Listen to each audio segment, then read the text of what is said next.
అంటే ఇప్పుడు క్యాన్సర్ లాంటివి ఇలాంటివి కొన్ని రోగాలు లేకుండానే కూడా ట్రీట్మెంట్ అని మెడిసిన్స్ అని ఇస్తున్నారు కార్పొరేట్లో అని చెప్తుంటారు, అది ఎంతవరకు నిజం అండి? ఉంటుందండి. ఏమవుతుందంటే మెడిసిన్లో అందరూ మెడిసిన్ చదివిన వాళ్ళు హిపోక్రటిస్ ఓత్ అని తీసుకుంటారు. అందరికీ మేము న్యాయంగా ఆరోగ్యం చేస్తాము, ప్రొవైడ్ చేస్తామని. ఈ వ్యవస్థలో ఏమైందంటే చాలా కార్పొరేట్ వరల్డ్లో కార్పొరేషన్స్ ఎక్స్పెక్టేషన్స్ ఉంటాయి. వాళ్ళు ఇంత స్పెండ్ చేసినాము, $200 million బిల్డింగ్ కట్టినాము, దీనికి ఇంత రెవెన్యూ రావాలి, ఇంత అని ఉంటుంది.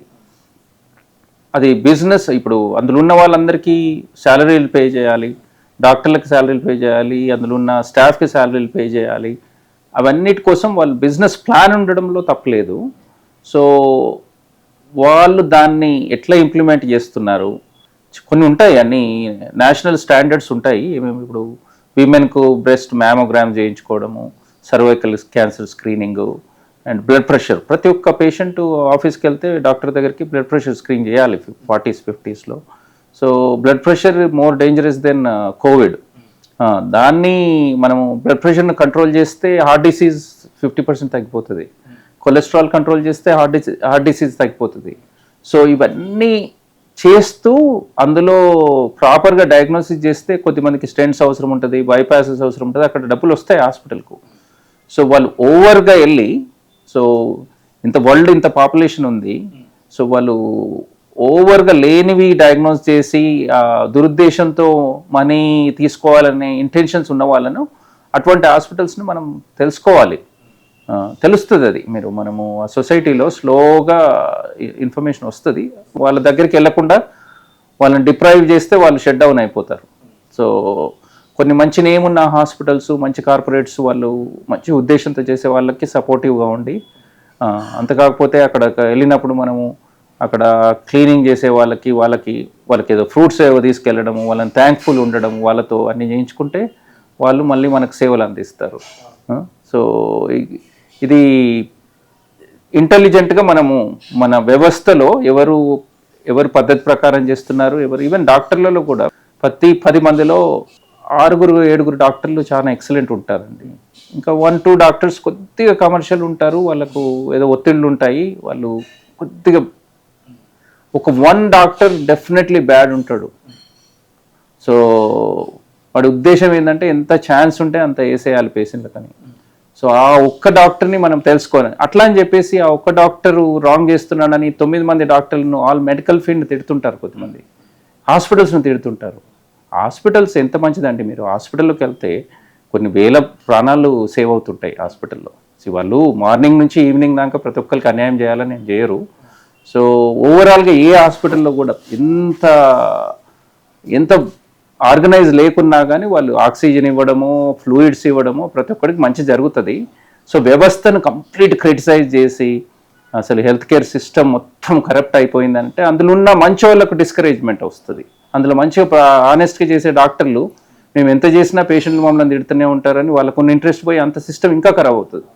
వాళ్ళని ప్రోత్సహిస్తూ మంచి వాళ్ళని ప్రోత్సహిస్తూ చెడ్డ వాళ్ళ దగ్గరికి మనం వెళ్ళకుండా మనం జాగ్రత్తగా చేసుకోవాలి. ఒక్కొక్కసారి ఏంటంటే పేషెంట్స్ ఇన్నోసెంట్ కదా, వాళ్ళు తెలియకుండా కార్పొరేట్ వ్యవస్థలో ఒక్కొక్కసారి డబ్బులు ఎక్కువ స్పెండ్ చేయాల్సి వస్తుంది.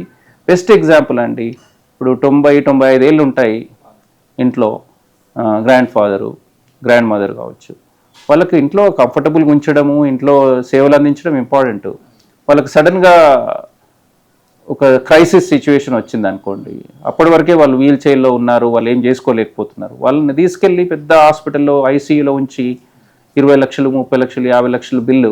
ఎందుకంటే డాక్టర్లు మాత్రము మీ గ్రాండ్ ఫాదరు గ్రాండ్ మదర్ చాలా ఏజ్డ్, మనం ఏం చేయొద్దు అని చెప్పరు కదా, అది ఫ్యామిలీ డెసిషను. అందరు కలిసి ఇంట్లో మంచిగా ప్రశాంతంగా ఇంట్లో ఎన్వైరన్మెంట్ క్రియేట్ చేసుకొని, అంత కాకపోతే ఎవరైనా సింపుల్ డాక్టర్స్ విజిట్ చేసి మెడిసిన్ ఇచ్చేటట్టు కొన్ని సెంటర్స్ కూడా అయినాయి ఈ మధ్యలో, పాలియేటివ్ కేర్ సెంటర్స్ అని హైదరాబాద్లో కూడా ఉన్నాయి. వాళ్ళు వాలంటరీ సర్వీసెస్, వాళ్ళకు డోనర్స్ ఉన్నారు, అక్కడ వాళ్ళు జస్ట్ వాళ్ళకి కంఫర్టబుల్గా ఇచ్చేది పెయిన్ మెడిసిన్స్ అన్నీ ఇస్తారు.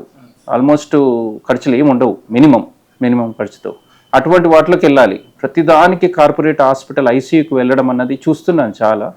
అండ్ ఇప్పుడు క్యాన్సర్ హోప్ లేని వాళ్ళు కూడా అసలు సర్వైవల్ హోప్ లేకున్నా కానీ ఐసీయూలో వెళ్ళి 1 month ఉంటారు. 1 monthలో 1 crore బిల్ అవుతుంది.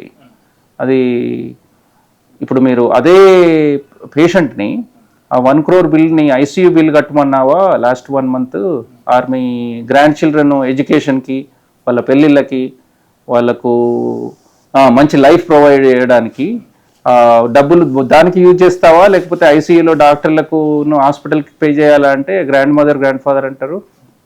అట్లా పైసలు. సో లాస్ట్ ఈవెన్ అమెరికన్ సిస్టంలో కూడా హెల్త్ కేర్ సిస్టమ్ చాలా దెబ్బతిందండి.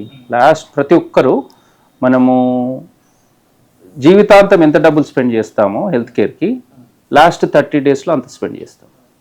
ప్రతి ఒక్కరికి అది రూల్గా. జీవితాంతం 20 లక్షలు స్పెండ్ చేస్తే లాస్ట్ 30 daysలో 20 లక్షలు స్పెండ్ చేస్తాం. జీవితాంతం 1 crore స్పెండ్ చేస్తే లాస్ట్ 30 daysలో 1 crore. అట్లా ఛాన్సెస్ ఉంటాయి. సో ఆ లాస్ట్ 30 days దాన్ని అవాయిడ్ చేయాలి. సో సింపుల్ ఉంటుంది. న్యూమోనియా 3 రోజులు 5 రోజుల్లో బాగా అవుతుంది. 5 రోజుల్లో బాగా అవుతే 6th day రోజు ఇంటికి వచ్చేస్తారు. 5 రోజుల్లో బాగా కాకుండా 15 రోజులు కూడా ఇంకా అట్లనే ఉన్నారనుకోండి, అది వాళ్ళను రకరకాలుగా ఇబ్బంది పెట్టి వెంటిలేటర్ల మీద పెట్టి ఇది పెట్టి అది పెట్టి, ఎస్పెషల్లీ ఎల్డర్లీ చాలా ఏజ్ ఉన్న వాళ్ళని ఎక్సెసివ్ మోడర్న్ మెడికల్ కేర్తో వాళ్ళను ప్రొలాంగ్ చేయడము.